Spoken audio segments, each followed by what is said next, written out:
চলে এসেছি তোমাদের সঙ্গে একটা নতুন ব্লগ নিয়ে। সকালে উঠে দেখো ডিম সেদ্ধ বসিয়ে দিয়েছি 3 জনের, আর এদিকে হচ্ছে বেগুন পোড়া। শীতকাল তো চলেই আসলো, প্রায় বলতে গেলে চলেই এসছে। রাত্রের দিকে খুবই ঠান্ডা পড়ছে, তাই বেগুন পোড়া তো মাস্ট। এদিকে ফ্রিজে মাছ রাখিয়েছিলাম লবণ হলুদ দিয়ে মাখানো, সেটাই বার করে নিয়েছি। তারপরে দেখো বাইরে দেখতে পাচ্ছ মা বসে আছে, শাক বেছে দিচ্ছে, কারণ সারাদিন বসে থাকা তো শাকটা বেছে দিচ্ছে। আর এদিকে বাবা সবজিগুলো সব কেটে দিচ্ছে, প্রতিদিন সকালে বাবার এটা কাজ।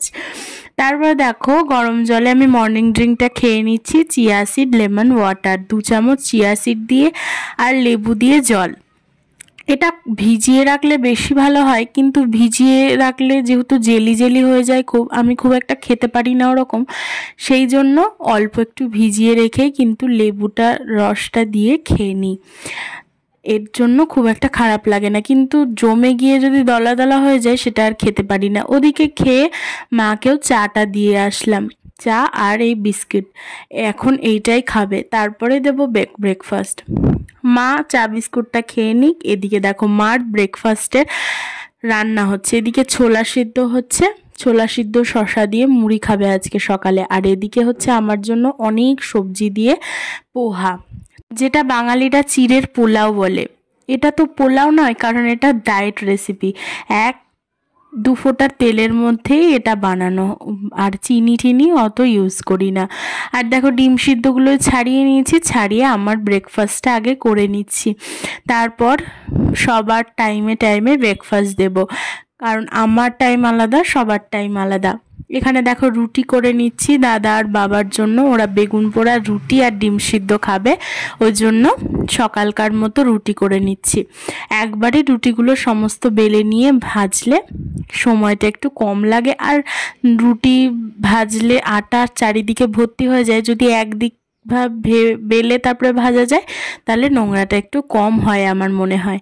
এবার দেখো রুটিগুলো আস্তে আস্তে করে ভেজে নেবো। আমাদের এই গ্যাসটা জানো তো ফ্লেমটা একটু কমে গেছে, ওয়াশ করাতে হবে, সেজন্য রুটিগুলো খুব ভালোভাবে ফুলছে না, ধারগুলো ফুলছে না, ওই জন্য একটু সমস্যা হচ্ছে। এদিকে দেখো মার ছোলা সিদ্ধ শসা গোলমরিচ গুঁড়ো বিট নুন দিয়ে দিয়েছি এই স্যালাডটা, আর মুড়ি খাচ্ছে। এইটাই সকালের টিফিন হিসেবে করছে। আর বাবার দাদার তো বললাম, ওরাও এদিকে টিফিন করছে। সবার টিফিন সারিয়ে এবার মাছটা রান্না করে ফেলবো। যেহেতু বরফে ছিল, যেহেতু হালকা একটু জলে নরম করে নিয়েছি, তারপর আবারও একটু নুন দিয়ে মাখিয়ে নিয়েছি। এবার দেখো ভালো করে ভেজে নেব। মাছের মাথা দুটো বেশ বড়, তাই লাউয়ের তরকারি তো হচ্ছে মার জন্য। বাবা বলল মাছের মাথাগুলো লাউয়ের তরকারির মধ্যে দিয়ে দিতে, বেশ ভালো লাগে খেতে। মাছের মাথা এমনিও খেতে ভালো লাগে, কিন্তু আমাদের বাড়িতে যার মধ্যেই মাছের মাথা দেওয়া হয় সবাই খুব ভালোবাসে খেতে। আর এদিকে মাছগুলো উল্টে পাল্টে ভেজে নিচ্ছি। প্রথমে ভাবছিলাম ফ্রিজে রাখা ছিল, ডাইরেক্ট তেলে দেব, মাছ লেগে যাবে কি না, তা দেখলাম যে ফ্রিজে রাখলে বরফ থেকে বের করে একটু ঠান্ডা করলে মাছ আরও সুন্দর ভাজা হচ্ছে।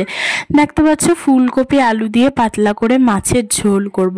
আজ আবার বরমশাই আসবে বাড়িতে, এ বাড়িতেই রাত্রে খাওয়া দাওয়া করবে, সেই জন্য মাকে দেখতেই আসছে।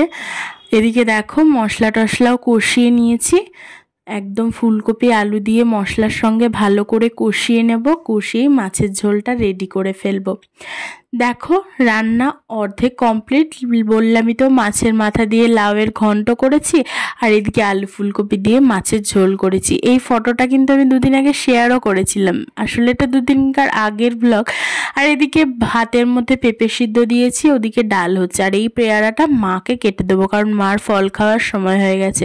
প্রতিদিন এই 11:30-12টার দিকে একটা করে পেয়ারা দিই, একটা করে খায় না, আধখানা বা তার একটু বেশি এরকম।